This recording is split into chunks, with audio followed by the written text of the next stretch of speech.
Habaib datang ke Indonesia bukan untuk melas. Kami nggak diajarkan minta-minta, saudara. Jangan khawatir. Habaib datang ke Indonesia bukan untuk meraup daripada harta, enggak. Kami tidak mencari jabatan, enggak. Kenapa? Itu bukan didikan dari keluarga kami.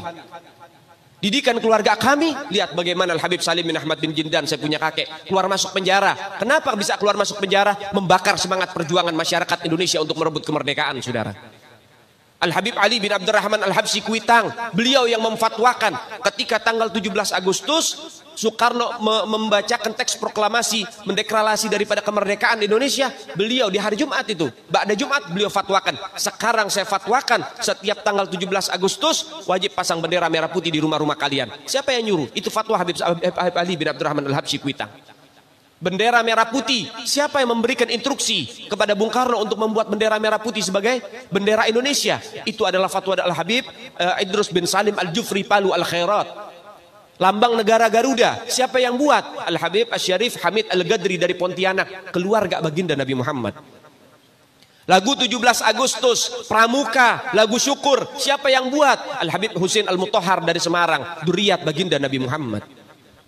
Jadi Anda jangan berpikir, ini habaib di Indonesia jasanya apa? Banyak, itu yang baru kecatat. Itu yang baru ketahuan. Masih banyak lagi daripada keluarga Nabi Muhammad yang tidak mau masuk buku karena perjuangannya ikhlas karena Allah dan Rasul.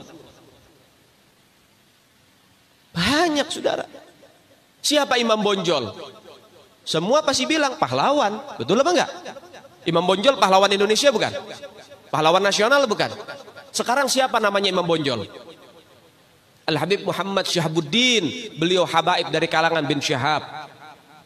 Imam Bonjol itu bin Syahab, masih daripada kakeknya Habib Rizik, saudara sekalian.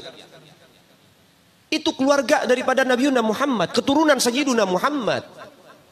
Banyak lagi dari kalangan para dzurriyyat Nabiuna Muhammad sallallahu alaihi wasallam yang jasanya besar di Indonesia, tapi kita nggak ada yang tahu. Kenapa? Karena itu kami nggak cari popularitas, kami nggak cari madah pujian, kami nggak cari tempat kedudukan, yang kami cari ridho Allah dan Rasulnya. Sehingga hal ini perlu diungkap, saudara sekalian. Bagaimana keluarga Nabi Muhammad jasanya besar, dan umat ini harus dihubungkan kembali dan dieratkan kembali kepada keluarga baginda Nabi Muhammad. Ini akhir zaman, kita semua ngelihat kok bagaimana gencar-gencarnya di media sosial apa upaya untuk supaya memisahkan umat Islam dengan keluarga baginda Nabi Muhammad. Upaya keras supaya habaib dibenci ada di Indonesia. Mulai Habib dengan kiai diadu, Habib dengan ustadz diadu. Mulai ada hal-hal semacam itu. Apa? Dendam politik, saudara. Gak keluar dari situ. Karena dendamnya kepada Habib Rizik sehingga akhirnya demikian. Habib Rizik itu siapa? Keluarga Nabi Muhammad, keturunan Nabi Muhammad, cucunya Nabi Muhammad. Beliau bukan penjahat kok, bukan koruptor. Beliau nggak pernah bawa lari uang rakyat. Beliau nggak pernah ngerugiin negara. Beliau tidak pernah mencemarkan nama baik negara. Beliau itu bukan penjahat, saudara. Bukan penjahat. Apa masalahnya dia? Sehingga dicecar sedemikian rupa. Cuman masalah prokes doang 4 tahun, saudara. Berapa banyak di luar sana pejabat, aparat, bahkan rakyat yang melanggar prokes gak ada yang ditahan. Kenapa cuman Habib Rizik yang ditahan? Ini upaya untuk supaya umat Islam benci terhadap keluarga baginda Nabi Muhammad. Hati-hati, saudara sekalian. Nabi bilang, man mata ala bugdi ahlul bait mata yahudian atau nasranian. Siapa orang yang mati membawa benci kepada keluarga baginda Nabi Muhammad, dipastikan mati dalam keadaan Yahudi ataupun Nasrani, atau dalam bahasa daripada sederhananya mati dalam keadaan murtad. Sahabat tanya, wa in sama wa shalla ya Rasulullah, walaupun orang itu puasa, walaupun orang itu sholat, apa tetap hitung mati murtad?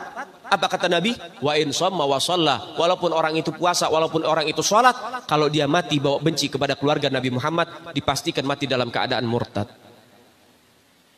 Ini Nabi yang punya mau, bukan kita habaib. Dan seharusnya yang membahas masalah fadailul ahlul bait, keutamaan para habaib, bukan dari mulut saya, bukan dari mulut Habib Khalid wala Habib yang lain, bukan, tapi daripada mulut para guru-guru kita. Mereka yang lebih punya kewajiban untuk membahas masalah ini ke umat, saudara. Kenapa? Supaya tidak ada fitnah. Kalau saya yang bicara begini, akan ada pertanyaan, itu maunya Habib, itu maunya dia, itu mah dalil buat-buatan dia. Terserah Anda.